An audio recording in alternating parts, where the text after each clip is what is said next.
الشيطان الرجيم. بسم الله الرحمن الرحيم. ومن أحسن قولا ممن دعا إلى الله وعمل صالحا وقال إنني من المسلمين. ہمارے اسٹوڈنٹ سب پڑھتے ہیں، ہر فن پڑھتا ہے، ہر سبجیکٹ پڑھتا ہے. قرآن نہیں پڑھا تو اللہ کی نگاہ میں وہ آدمی جاہل ہے، چاہے وہ ڈاکٹر ہو، چاہے انجینئر ہو، چاہے سائنسداں ہو، تو کوئی بھی. اگر قرآن نہیں جانتا، دنیا کی نگاہ میں وہ عالم ہو سکتا ہے، مگر قرآن حکیم کی نگاہ میں جاہل مطلق کچھ نہیں جانتا، اس لیے کہ اس نے سارے علم تو پڑھے نہیں ہیں. سارا علم علم الاولین اور آخرین قرآن حکیم میں. تو جسے علم چاہیے علم الاولین اور آخرین، قرآن حکیم کے اوپر تدبر کرے، علم الاولین اور آخرین مل جائے. ونستعینہ ونستغفرہ ونعوذ باللہ من شرور انفسنا ومن سیئات اعمالنا من يهده اللہ فلا مضل له ومن يضلل فلا هادی له واشهد ان لا الہ الا اللہ وحدہ لا شریک له واشهد ان محمدا عبده ورسوله. یا ایہا الذین آمنوا اتقوا اللہ حق تقاته ولا تموتن الا وانتم مسلمون. یا ایہا الناس اتقوا ربکم الذی خلقکم من نفس واحدۃ وخلق منها زوجها وبث منهما رجالا كثيرا ونساء واتقوا الله الذي تساءلون به والأرحام إن الله كان عليكم رقيبا. يا أيها الذين آمنوا اتقوا الله وقولوا قولا سديدا يصلح لكم أعمالكم ويغفر لكم ذنوبكم ومن يطع الله ورسوله فقد فاز فوزا عظيما. أما بعد فإن خير الحديث كتاب الله وخير الهدي هدي محمد صلى الله عليه وسلم وشر الأمور محدثاتها وكل محدثة بدعة وكل بدعة ضلالة الضلالة في النار. أعوذ بالله من الشيطان الرجيم. بسم الله الرحمن الرحيم. قل بفضل الله وبرحمته فبذلك فليفرحوا هو خير مما يجمعون. خطبہ مسنونہ کے بعد میں نے سورہ یونس کی ایک آیت کریمہ تلاوت کی.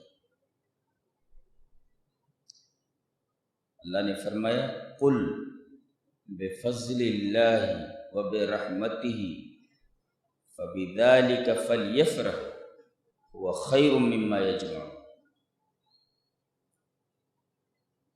آیت سورہ یونس کی 11ویں پارے.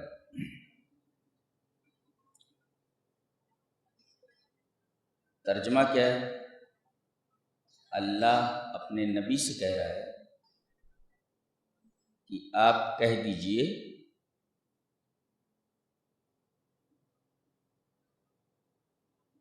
کہ اللہ کے فضل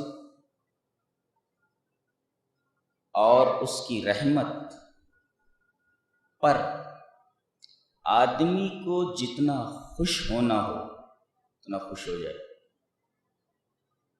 اور یہ ایسی چیز ہے جو تمام جمع کی جانے والی چیزوں سے بہتر ہے. یہ تو اس آیت کریمہ کا ٹرانسلیشن ترجمہ. مشہور صحابی حضرت ابو سعید خدری رضی اللہ تعالیٰ عنہ اس آیت کریمہ کی تفسیر فرماتے ہیں. صحابی تفسیر کر رہا ہے اس آیت. وہ کیا بولتے ہیں؟ فضل اللہ القرآن. یہاں جو اللہ کا فضل کہا گیا، فضل اللہ، اس سے مراد قرآن ہے. اور جو رحمت کہا گیا وہ برحمتہ ہی، اس کا مطلب ہے ان جعلکم من اہلہ، یہ قرآن تم کو دے دیا گیا ہے، تمہیں اس کا اہل بنا دیا گیا. یہ اللہ کی بہت بڑی رحمت ہے کہ تم کو قرآن والا بنا دیا ہے. یہ اللہ کی فضل القرآن، فضل سے مراد القرآن، اور رحمت سے مراد تمہیں اس کا اہل بنا دیا ہے، تمہیں دے دیا ہے. اور هو خیر مما یجمعون کا مطلب یہ من الذهب والفضة، قرآن حکیم کا ایک ایک لفظ سونے اور چاندی سے بدرجہ بہتر. یہ تفسیر مشہور صحابی حضرت ابو سعید خدری رضی اللہ تعالیٰ عنہ کی. تو گویا کہ اللہ کا سب سے بڑا فضل قرآن، اور اس کی رحمت یہ ہوئی کہ اس نے تم کو اس کا اہل بنایا ہے. اور یہ سونے اور چاندی سے بہتر. تم کو اس کا اہل بنایا ہے، کیا مطلب؟ اسے دے دیا ہے تاکہ تم اس کو پڑھو، سمجھو، دوسروں تک پہنچاؤ. ورنہ سورہ جمعہ میں بتا دیا گیا کہ کسی کو کسی چیز کا اہل بنایا جائے اور وہ اس کا اہل ثابت نہ ہو، وہ کیسا ہے؟ آیت کریمہ دیکھو. مثل الذین حملوا التوراۃ ثم لم يحملوها كمثل الحمار يحمل اسفارا بئس مثل القوم الذین کذبوا بآیات اللہ. فرمایا گیا ان لوگوں کی مثال جنہیں تورات دی گئی تھی، ثم لم يحملوها، کتاب تو لے لیا انہوں نے، کتاب دی، تورات دی، لے لیا انہوں نے، ثم لم يحملوها، اسے اٹھایا نہیں. اہل تو بنا دیا گا، اٹھایا نہیں. اٹھانے کا کیا مطلب ہے؟ اٹھا کر پڑھا نہیں، اٹھا کر سمجھا نہیں، اٹھا کر لوگوں کے سامنے بیان نہیں کیا. لے تو لیا، اللہ نے اہل بنایا، لے لیا انہوں نے، لیکن لم يحملوها، اسے اٹھایا نہیں. تو اللہ نے فرمایا ان لوگوں کی مثال گدھے کی مثال ہے. گدھا جس کے اوپر کتابیں لاد دی گئی ہوں، یحمل اسفارا، ڈھیر ساری کتابیں لدی ہوئی، وہ گدھے کو کیا معلوم ان کتابوں پر جو میری پیٹھ پر لدی ہوئی ہیں اس کے اندر کیا کیا لکھا ہوا. تو ان کی مثال گدھے کی مثال ہے. اور اگلا جملہ بڑا عجیب و غریب ہے، بیس مثل القوم الذین کذبوا بآیات اللہ. کتنی بری ہے ان لوگوں کی مثال جنہوں نے ہماری آیات کی تکذیب کی، جھٹلایا. کیا مطلب اس کا؟ اس کا مطلب یہ ہوا کہ کسی کو کتاب دی جائے اور اس کتاب کی قدر و قیمت نہ سمجھے، اس کو نہ پڑھے، نہ سمجھے، نہ لوگوں کو پہنچائے، وہ گویا مکذب آیات ہے، اللہ کی آیات کی تکذیب کر رہا ہے. گویا قرآن اگر دیا گیا آدمی کو اور قرآن کو نہ پڑھتا ہے، نہ سمجھتا ہے، نہ لوگوں تک پہنچاتا ہے، تو یہ تکذیب آیات کے مرادف ہے. گویا کہ اس نے اس کتاب کو جھٹلا دیا. ہم لوگ اسی کیٹیگری میں آ گئے ہیں، سبوں نے کتاب کو جھٹلا دیا. اب پوری دنیا کے اندر صرف اور صرف خرافات کے سبب مسلمانوں کے پاس کچھ نہیں. 57 سے زیادہ ممالک ہیں لیکن ان کے حیثیت خط و خاشاک سے زیادہ نہیں. دنیا جس طرف انہیں لینا چاہے، لے جانا چاہے، چلی جائے. ان کا اپنا کوئی وقار نہیں. گویا کتاب کی قدر نہ کرنا تکذیب آیات کے مرادف، ایکولنٹ ٹو تکذیب بآیات اللہ، اللہ کی آیات کے تکذیب کے برابر ہے. اسے نہ پڑھنا، نہ سمجھنا، نہ لوگوں تک پہنچنا.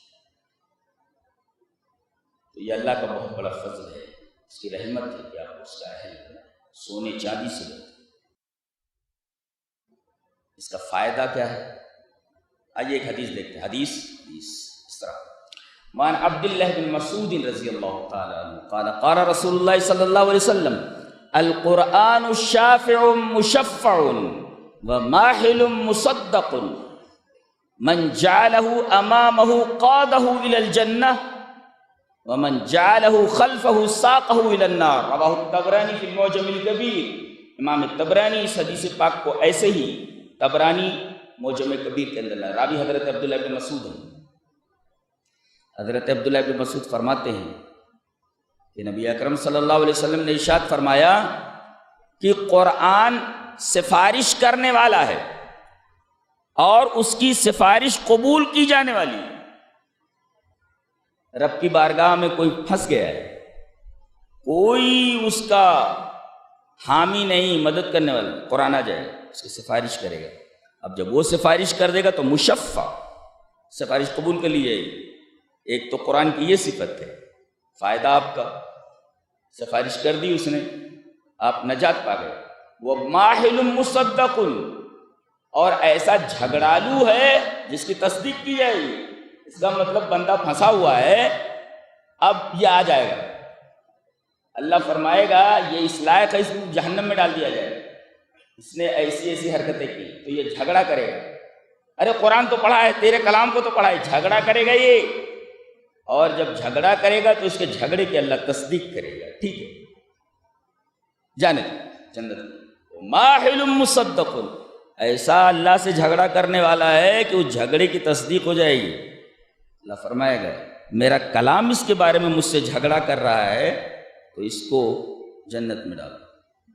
اب اصول بتایا جا رہا ہے، من جعلہ امامہ، جس نے قرآن کو آگے رکھا تو یہ قرآن اسے جنت میں لے جائے گا۔ قادہ الی الجنہ، جس نے قرآن کو آگے رکھا، اب آگے رکھنے کا مطلب آگے رکھ کر پڑھ رہا ہے، سمجھ رہا ہے، لوگوں تک پہنچا ہے، آگے رکھا، قادہ الی الجنہ، جنت میں لے جائے گا۔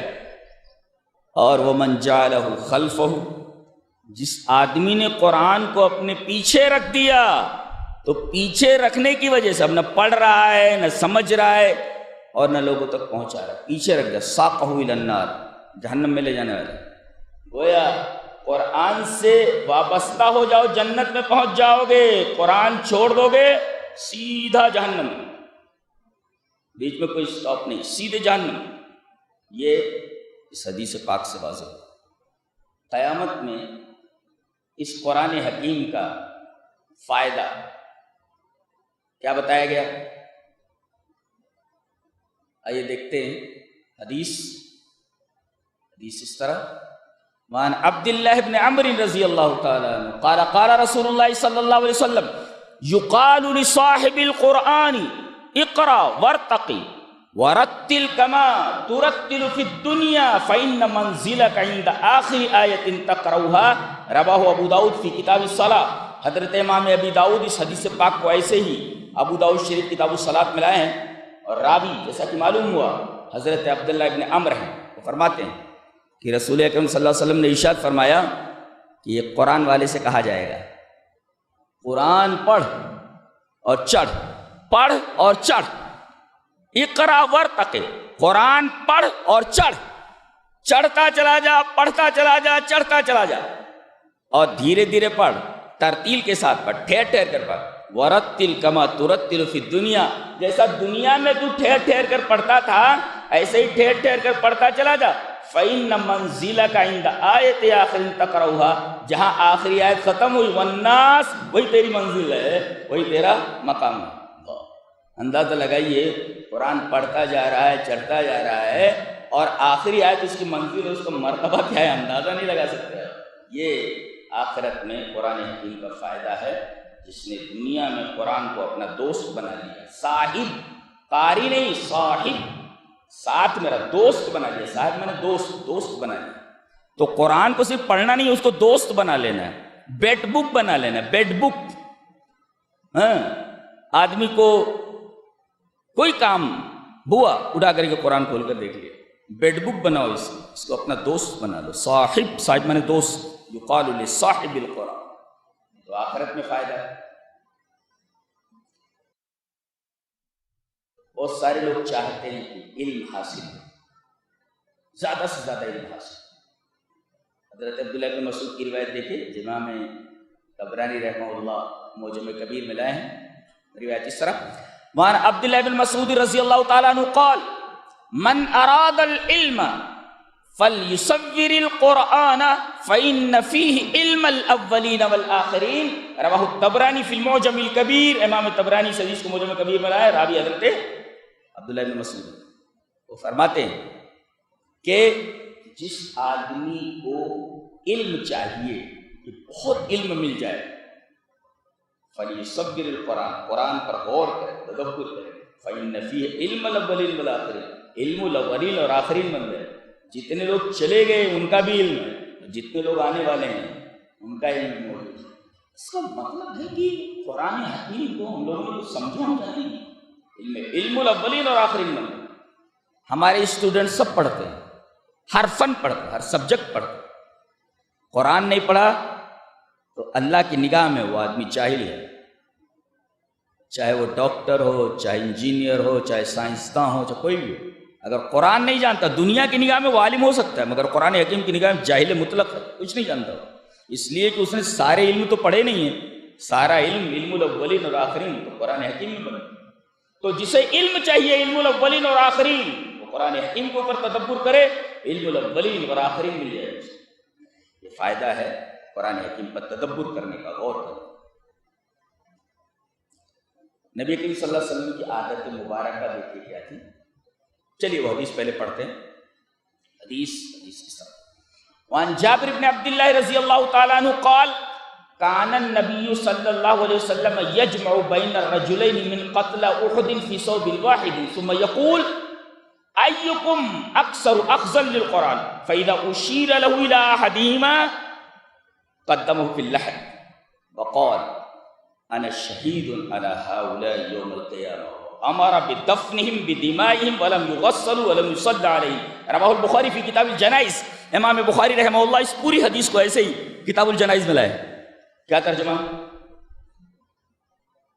احد میں تقریباً 70 صحابہ مارے گئے، شہید ہوئے۔ تو نبی صلی اللہ علیہ وسلم کیا کرتے تھے، 2 صحابہ کو ایک ساتھ لیتے تھے، 2 شہیدوں من قتل احد، احد کے جو شہید تھے، مقتولین تھے، ان کو لیتے اور ایک کپڑے میں ان کو کفن دے دیتے تھے، ایک کپڑے میں فی ثوب واحد، ایک کپڑے میں۔ اب دونوں کو قبر میں لحد میں اتارا، لحد کا مطلب یہ ہے یہ قبر کھود دی گئی، بغل جو ہے بغل اس کو لحد بولتے ہیں۔ اب پہلے اس لحد میں کس کو ڈالنا ہے، قبر میں دونوں کو اتار لیے، اب لحد میں کس کو پہلے ڈالنا ہے، اب دونوں اتار لیے۔ تو رسول اللہ صلی اللہ علیہ وسلم پوچھتے تھے ایہم اکثر اخذا للقرآن، اس میں قرآن کون زیادہ جانتا تھا؟ ان دونوں شہیدوں میں جو اللہ کی راہ میں شہید ہوئے، ان دونوں میں قرآن کون زیادہ جانتا تھا؟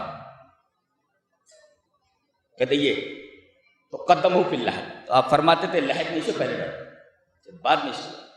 پتہ یہ چلا کہ شہیدوں میں بھی کیٹیگری ہے، ایک قرآن کا جاننے والا شہید، ایک قرآن کو کم جاننے والا شہید۔ قرآن کو زیادہ جاننے والا شہید قرآن کے کم جاننے والے شہید سے افضل ہے۔ اسے پہلے نبی کریم صلی اللہ علیہ وسلم حکم دیتے تھے کہ اس کو پہلے لحد میں ڈالو۔ آپ پوچھتے تھے ایہم اکثر افضل فاذا اشیر له الی احدہما، یہ تو قدمہ فی اللحد۔ اور پھر فرماتے تھے انا شہید علی ہؤلاء یوم القیامہ، میں شہیدوں کے بارے میں اللہ تبارک و تعالیٰ کے ہاں قیامت کے دن گواہی دوں گا کہ یہ تیری راہ میں شہید کیے۔ اور فضیلت تو دیکھو، کوئی مر جاتا ہے تو اس کے کپڑے اتار لیے جاتے ہیں، کپڑے اتارنے کے بعد ان کو نہلایا جاتا ہے اور کفن پہنایا جاتا ہے، نماز جنازہ پڑھی جاتی ہے۔ لیکن یہ لوگ عجیب و غریب ہیں، ولم یغسلوا، نہلایا نہیں گیا، ولم یصلی علیہم، ان کے اوپر نماز جنازہ نہیں پڑھی گئی۔ اللہ کے رسول نے فرمایا امر بدفنہم بدمائہم، ان کو ان کے خون کے ساتھ ہی دفن کر دو۔ یہ جب اٹھیں گے تو خون بہتا ہوا، اللہ سے عجیب لوگ ہیں، اللہ زمین سے اٹھ رہے ہیں اور خون ٹپک رہا ہے، جہاں جہاں تلوار لگی ہے، جہاں جہاں تیر لگے ہیں اور جہاں جہاں سے خون رس رہا ہے، رب کی بارگاہ میں ایسے ہی حاضر ہو گئے۔ اللہ کتنے خوش نصیب لوگ ہیں، اللہ دیکھے گا کہ یہ میرے لیے مر چکے تھے۔ کیا حساب، کیا کتاب ان کا، وہ تو ان کی حالت بتا رہی ہے کہ یہ اللہ کے لیے مر کر کے آئے ہیں، دیکھو خون بہ رہا ہے۔ اللہ فرمائے گا ان کو اٹھا کر کے جنت میں ڈالو، کچھ پوچھنا نہیں ہے، کچھ جانچنا نہیں۔ یہ حالت بتا رہی ہے وَأَمَرَ بِدَفْنِهِمْ بِدِمَائِهِمْ، ان کے خون کے ساتھ ان کو دفن کر دو، اس لیے کہ اپنے خون کے ساتھ اٹھنے والے۔ تو اس حدیث پاک سے استدلال یہ کرنا ہے کہ شہید تو جنتی ہے ہی، لیکن اس شہید کا مرتبہ زیادہ بلند ہے جو شہید قرآن حکیم زیادہ جانتا ہو، اسے لحد میں پہلے نبی کریم صلی اللہ علیہ وسلم نے رکھا۔ یہ فضیلت ہے قرآن جاننے والے شہید۔ پہلے ہوتا تھا کہ غلاموں کو زیادہ اہمیت نہیں دی جاتی، غلام کے ساتھ نوکر کی تو آج تھوڑی بہت عزت ہے، اسلام سے پہلے تو غلاموں کی کوئی عزت ہی نہیں تھی، باقاعدہ ان کو اکھاڑے میں کھڑا کر دیا جاتا، آدمیوں کو آدمیوں سے لڑواتے، کبھی شیروں سے لڑواتے، شیر ان کو چیر پھاڑ دیتا اور لوگ ہنستے رہتے دیکھتے۔ غلاموں کے ساتھ یہ سلوک کیا جاتا ہے۔ جن غلاموں کے ساتھ یہ سلوک کیا جاتا ہو کہ جانور تو جانور، ان کے ساتھ اچھا سلوک ہوتا تھا، مگر غلاموں کے ساتھ ہر سلوک روا رکھا جاتا ہے، ہر ظلم روا رکھا جاتا ہے۔ جو باندیاں ہوتی تھی اس سے باقاعدہ بدکاری کرائی جاتی تھی، اس سے آقا پیسے نہیں۔ باندیوں کا یہ حال، غلاموں کا یہ حال، دن بھر کام کرتے تھے، پیسہ لے لے مال، اور کھانے کے لیے چھوڑو، تھوڑا بہت دے دیا گیا تو دے دیا گیا، ورنہ پھر دوسرے دن کام پہ لگ جاؤ، برا سلوک۔ اسلام نے کیا انہیں مقام دیا، آئیے دیکھیں حدیث کے اندر، حدیث وان عامر بن واصلۃ ان نافع بن عبد الحارث لقي عمر بعصفان وكان عمر يستعمله على مكة فقال من استعملت على أهل الوادي؟ قال ابن أبزة. قال ومن ابن أبزة؟ قال مولى من موالينا. قال فاستخلفت عليه مولى؟ قال إنه قارئ لكتاب الله وإنه عالم بالفرائض. قال عمر اما ان نبيكم قد قال ان الله تعالى يرفع بهذا الكتاب اقواما ويذو بآخرين. رواه مسلم فی کتاب الصلاة والمسافر. امام مسلم رحمۃ اللہ علیہ اس کو کتاب الصلاة والمسافرین ملا ہے۔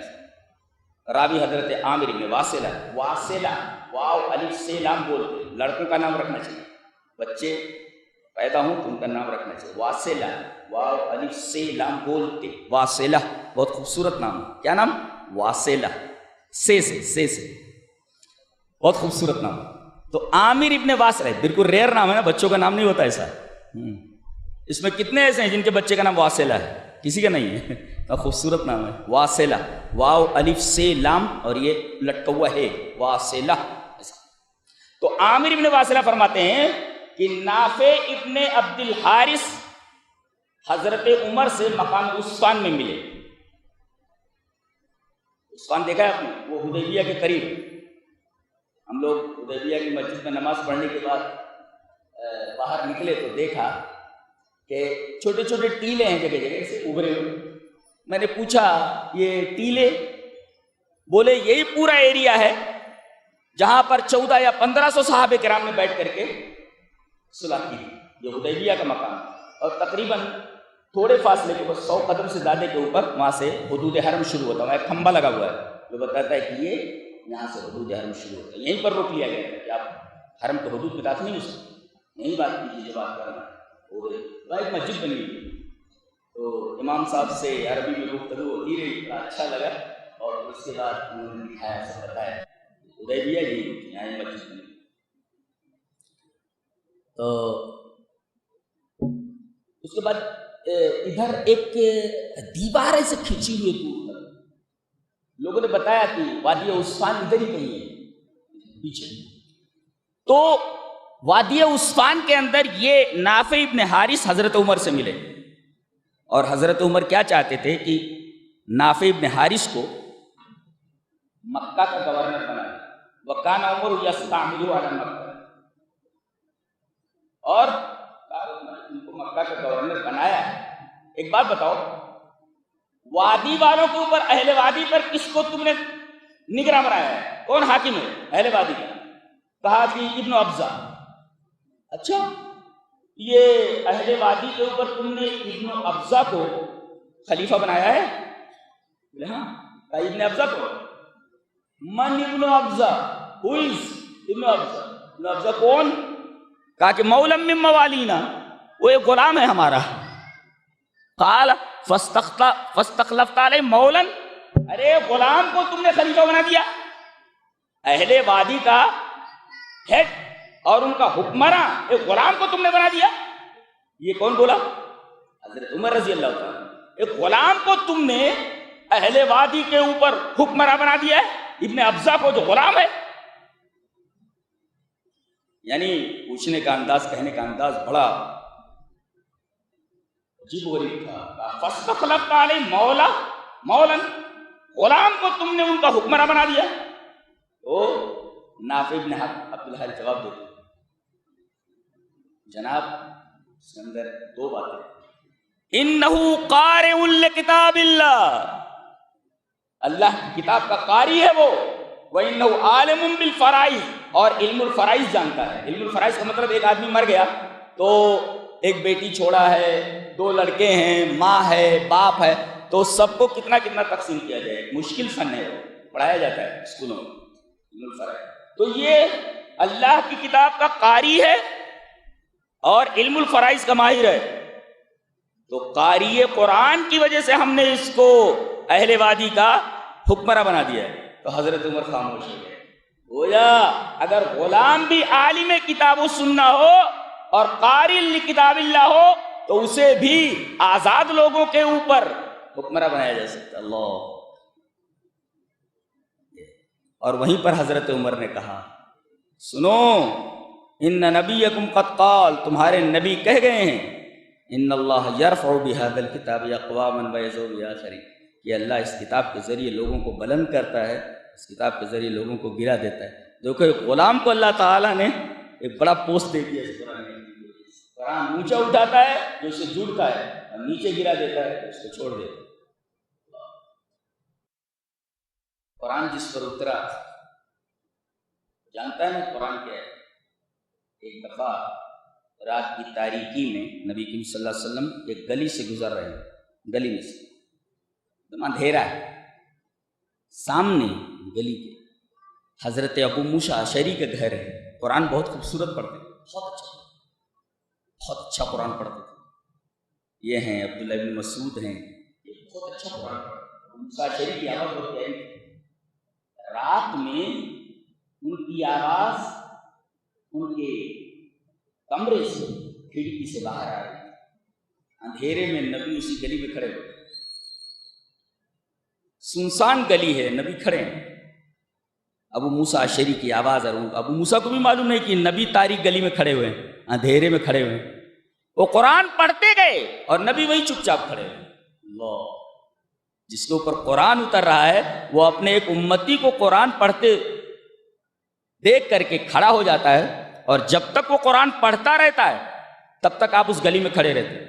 جب وہ قرآن پڑھنا بند کر دیتے تو نبی وہاں سے گھر پہ آ جاتے۔ صبح فجر میں ملاقات ہوتی ہے تو نبی کریم صلی اللہ علیہ وسلم انہیں دیکھ کر مسکراتے ہیں، کہتے ہیں اللہ کے رسول میرے ماں باپ آپ پر قربان، آپ کیوں مسکرا رہے ہیں؟ تو آپ نے وجہ بتائی۔ چلیے وہ حدیث پڑھ لیتے ہیں پہلے۔ حدیث اس طرح، وعن ابی موسیٰ الاشعری رضی اللہ تعالیٰ عنہ قال قال رسول اللہ صلی اللہ علیہ وسلم لابی موسیٰ لو رأیتنی وانا استمع لقراءتک البارحة لقد اوتیت مزمارا من مزامیر آل داؤد، رواہ مسلم فی کتاب فضائل القرآن۔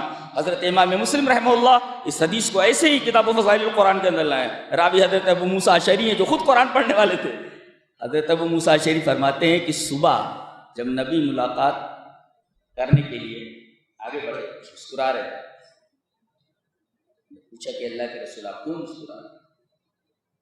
کہہ رہا تھا کاش تو مجھے دیکھتا، تو جب قرآن پڑھنا تھا رات میں، البارحہ لاسٹ نائٹ، البارحہ مانے لاسٹ نائٹ، گزشتہ رات کو جب تو قرآن پڑھ رہا تھا تو کاش تو مجھے دیکھتا، میں وہاں کھڑے ہو کر کے تیری گلی میں قرآن سن رہا تھا۔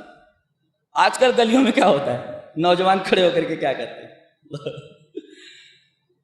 کیا کرتے ہیں گلیوں میں کرتے نبی ہے. مسلمانوں کے گھروں کا حال کیا ہے؟ رات میں ان کے گھروں سے قرآن کی آواز آ رہی ہے، اور جو رات کی تاریکی میں گلی میں کھڑا ہوا وہ قرآن سن رہا ہے. یہ فرق ہے ہمارے معاشرے میں اس وقت کے معاشرے میں. اللہ تعالیٰ نے ان صحرا نشینوں کو، ان اونٹ چرانے والوں کو پوری دنیا حوالے کر دی. ہم ایک دکان کے لیے ترستے ہیں، ایک مکان کے لیے ترستے ہیں، ایک بنگلے کے لیے ترستے ہیں. اللہ تبارک تعالیٰ نے کہا پوری دنیا تمہارے حوالے کر دیتے. 57 ممالک ہیں، سنبھال نہیں پا رہے مسلمان. سب صحابہ کرام دے کر کے گئے ہیں، خیرات ہے ان کا، صدقہ ہے ان کا، اس صدقے کو سنبھال نہیں رہے ہیں. اسپین تو ہاتھ سے نکل ہی گیا. مسلمان کوئی دکھے تو دکھے، پورے اسپین میں مسلمان دکھتا نہیں. سب حوالے کر کے گئے اپنے کرتوتوں کی وجہ سے، اپنی بدعمالیوں کی وجہ سے. 57 ممالک ہیں مسلمان، لیکن خس و خاشاک کی طرح کوئی قدر و قیمت نہیں، کوئی قدر و قیمت. دنیا انہیں جس طرف لے جانا چاہتے چپ چاپ بھیڑ کی طرح چلے جاتے. یہ حال نہیں،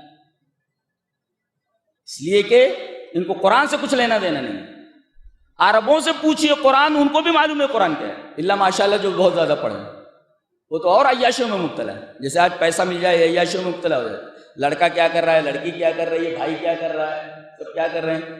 کوئی دین کی طرف ہے کیا؟ نہیں، ہم کو کوئی پرواہ نہیں. تو لاج جوتے کھاؤ، لاج جوتے نہیں، پوری دنیا میں لاج جوتے کھا رہے ہیں، کوئی قدر قیمت نہیں. یہ دیکھو گھر کا ماحول، رات میں قرآن کی آواز گھر سے آ رہی ہے، اور نبی جس کے اوپر قرآن اترا ہے، نوجوانوں کو سبق لینا چاہیے. رات کی تاریک گلی میں لڑکی کو دیکھنے کے لیے نہیں بلکہ قرآن سننے کے لیے نبی کھڑا ہوا ہے. لیکن کاش تو دیکھتا کہ میں گزشتہ رات جب تو قرآن پڑھ رہا تھا تو میں سن رہا تھا. لقد اوتیت مزمارا من مزامیر آل داؤد. اللہ تعالیٰ نے تجھے حضرت داؤد علیہ السلام کی بانسریوں میں سے بانسری دے دی ہے. ان کی آواز اتنی پیاری تھی کہ نبی کریم صلی اللہ علیہ وسلم جب تک وہ قرآن پڑھتے رہے گلی میں تاریک گلی میں اب کھڑے رہے. یہ تو تھا رات کا معاملہ، گھر کا اور گلی کا. محفل کا معاملہ ہے. آج جہاں 4 آدمی بیٹھتے ہیں ہوٹلوں پر، وہ دنیا بھر کی قیمت ہے. یہ ہماری محفل ہے، اس کی ٹانگ کھینچنا، اس کو برا بھلا کہنا، اس کو برا بھلا کہنا، یہ ہماری محفلیں ہیں. ان کی محفلیں کیا ہوتی ہیں؟ ایک محفل دکھاتا ہوں صحابہ کرام جنہیں پوری دنیا اللہ نے دی اس کی وجہ سے. دیکھو حدیث، دیکھو حدیث اس طرح. وعن ابی ہریرہ رضی اللہ تعالی عنہ وعن عبد الله بن مسعود رضی اللہ تعالی عنہ قال قال لي النبي صلی اللہ علیہ وسلم اقرأ علی فقلت اقرأ علیک وعلیک ونزل. قال نعم. فقرأت سورة النساء حتى أتيت بهذه إلى هذه الآية فكيف إذا جئنا من كل أمة بشهيد وجئنا بك على هؤلاء شهيدا. قال حسبك لن.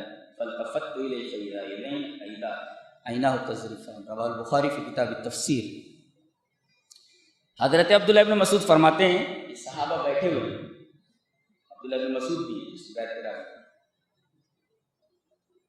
نبی نے ان کو مخاطب کر کے فرمایا عبداللہ ابن مسعود قرآن سناؤ، قرآن پڑھو. عبداللہ ابن مسعود کہنے لگے اللہ کے رسول میں قرآن پڑھوں؟ اس محفل میں قرآن تو آپ پر اتر رہا ہے، آپ پڑھیں. کہا نہیں تم پڑھو، میں سننا چاہتا ہوں. تمام صحابہ کرام خاموش ہو گئے، نبی بھی خاموش ہیں. عبداللہ بن مسعود قرآن پڑھنے کہہ رہے کہ میں نے سورہ النساء پڑھی. سورہ النساء جو عورتوں کے مسائل پر مشتمل. کہتے ہیں جب میں اس آیت پر پہنچا فَكَيْفَ إِذَا جِئْنَا مِنْ كُلِّ أُمَّةٍ بِشَهِيدٍ وَجِئْنَا بِكَ عَلَىٰ هَٰؤُلَاءِ شَهِيدًا. امتوں پر گواہ بنا کر کے آپ کو لایا جائے. تو سارے لوگ سر جھکائے ہوئے سن رہے ہیں اور حضرت عبداللہ بن مسعود سر جھکا کر پڑھ رہے ہیں. نبی نے کہا حسبک الآن، رہنے دو. حضرت عبداللہ بن مسعود کہتے ہیں کہ جب میں نے کہا جب میں نے سنا حسبک الآن، نبی کہہ رہے رہنے دو، تو میں نے جب نگاہ اٹھائی تو دیکھا کہ آپ کا رخسار مبارک آنسو سے تر ہے، آنسو بہ رہے ہیں اپنے آپ سے. یعنی اس وقت مسلمانوں کی محفلیں قرآن سے سجتی تھی، قرآن سے مزین تھی. لوگ قرآن سنتے تھے، سناتے تھے، پڑھتے تھے. قرآن سے ربط کی وجہ سے اللہ نے فرمایا تمہیں دنیا چاہیے نا، تمہیں آخرت بھی دے دیتا ہوں، دنیا بھی دے دیتا ہوں. ایک صحابی ایک پورے صوبے کا گورنر ہوتا تھا اور کہتے تو مجھے نہیں چاہیے. آج تو پوسٹ کے لیے آدمی کیا کیا نہیں کرتا ہے, جھوٹ بولتا ہے, سب کچھ کرتا ہے, کیا کیا ہتھ کنڈے استعمال کرتا ہے. ان کو عہدہ دیا جاتا تو عہدہ نہیں لیتے. سیدھے سادے. غالباً اگر میرا حافظہ غلطی نہیں کر رہا ہے تو حضرت عمر نے اپنے زمانے میں تمام اسٹیٹس کے اندر ایک خط بھیجا کہ جو لوگ غریبی ریکھا سے نیچے ہیں, غریبی کی سطح سے نیچے, بہت زیادہ غریب ہیں, ان کی لسٹ ہمارے پاس بھیجو. جانتے ایک صحابی جو گورنر تھے ایک صوبے کے, جب ان کی طرف سے خط آیا تو سب سے پہلے ان کا نام لکھا ہوا تھا. اللہ, صوبے کے گورنر کا نام سب سے پہلے لکھا ہوا کہ یہ غریبی ریکھا سے. ایسے لوگ پورے صوبے کا گورنر ہے, چاہے تو کیا نہیں کر سکتے. صحیح سے پہننے کو کپڑا نہیں ہے. اگر تاریخ شہادت نہ دیتی تو یقین نہیں ہوتا کہ ایسے لوگ بھی اس صفحہ ہستی پر آئیں. صحابہ جیسے لسٹ میں اپنا نام پہلے لکھتے ہیں, غریبی ریکھا سے نیچے. حضرت عمر زارو پکار ہو گئے گورنر اسٹیٹ کا گورنر غریبی ریکھا سے نیچے, زارو پکار ہوں. ہمارا کوئی نیتا, ہمارا کوئی رہبر ہے اس طریقے غریبی ریکھا سے نیچے. اسی لیے اللہ نے سب چھین لیا, صرف زبان رہ گئی ہے کہ عمل کے نام پر کچھ بھی نہیں ہمارے پاس. یہ صحابی ہیں, ہمارے نمونہ ہے, سیمپل ہے ہمارے.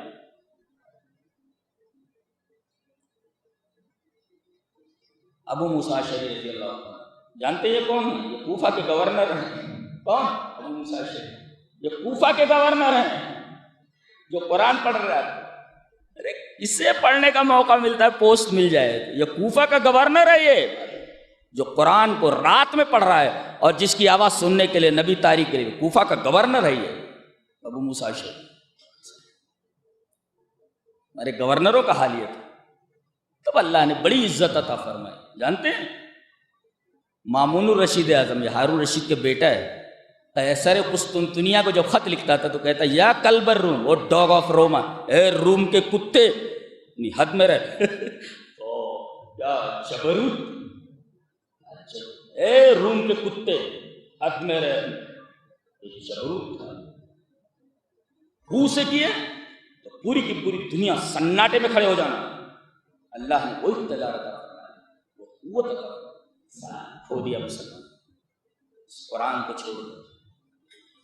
علامہ اقبال نے بالکل صحیح کہا, خار از مہجوری قرآن شدی, شکوہ سنجے گردش دوراں شدی, اے چو شبنم بر زمیں افتندئی, در بغلداری کتاب زندئی.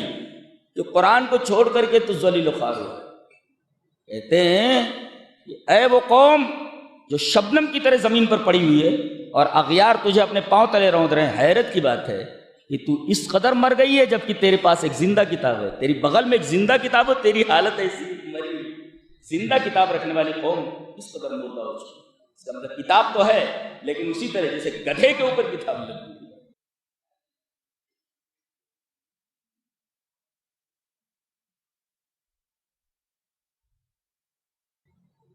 قرآن آدمی مر جاتا ہے, مرنے کے بعد عمل کا سلسلہ ختم ہو جاتا ہے. کون سی چیز ہے جو مرنے کے بعد بھی اس کو فائدہ پہنچاتی ہے؟ آئیے وہ حدیث سن لیتے ہیں, پھر بات کو ختم کرتے ہیں. حدیث وعن ابی ہریرہ رضی اللہ تعالیٰ عنہ قال قال رسول اللہ صلی اللہ علیہ وسلم ان مما يلحق المؤمن من عمله وحسناته بعد موته علما علمه ونشره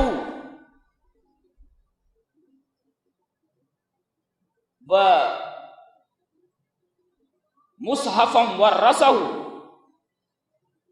او مسجدا بناه او بیتا لابن السبیل بناه او صدقة اخرجها من مالہ فی صحتہ و حیاتہ یلحقہ من بعد موتہ، رواہ ابن ماجہ فی کتاب المقدمہ۔ امام ابن ماجہ رحمہ اللہ اس حدیث کی کتاب المقدمہ میں لائے، ابن ماجہ شریف۔ ابو ہریرہ فرماتے ہیں کہ نبی اکرم صلی اللہ علیہ وسلم نے ارشاد فرمایا کہ مومن کو مرنے کے بعد جن چیزوں کا ثواب ملتا ہے ان میں سے ایک تو یہ ہے کہ علم پھیلایا، علما علمہ و نشرہ، پھیلایا، قرآن بٹوایا کہ لوگ پڑھیں، خود پڑھے اور دوسروں کو بھی لے لو پڑھو۔ اسی طریقے سے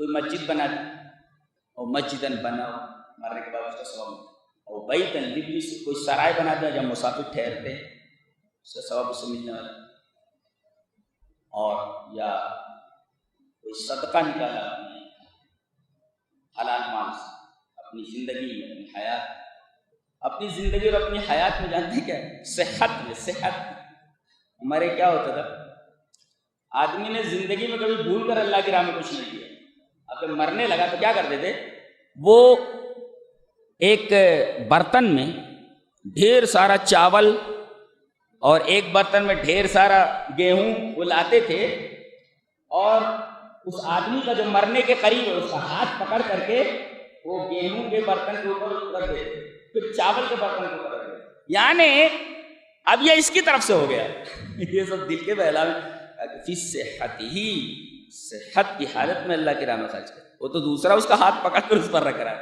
وہ اس کی طرف سے تھوڑی ہوا، ہاتھ پکڑ کر کے اس پر رکھ دے رہے، بولے اس کی طرف سے، تو ان تمام چیزوں کا ثواب پہنچنے والا۔ اس میں ایک لفظ مصحفاً بررس ہو، قرآن حکیم کو لوگوں تک پہنچے، تو قرآن حکیم کے تو فضائل اتنے ہیں پورے سال بولا جا سکتا ہے، یہ چند باتیں تھیں قرآن حکیم کی فضیلت اور اس کی عظمت کے باب میں آپ کے سامنے بیان کیا۔ اللہ ہمیں نیک عمل اور اچھی صحبت توفیق عطا فرمائے، وآخر دعوانا الحمدللہ۔ وَتِلْكَ حُجَّتُنَا آتَيْنَاهَا إِبْرَاهِيمَ عَلَى قَوْمِهِ نَرْفَعُ دَرَجَاتٍ مَّن نَّشَاءُ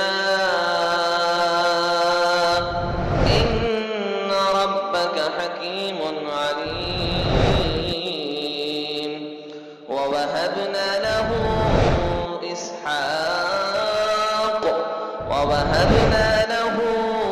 إسحاق ويعقوب كلا هدينا ونوحا هدينا من قبل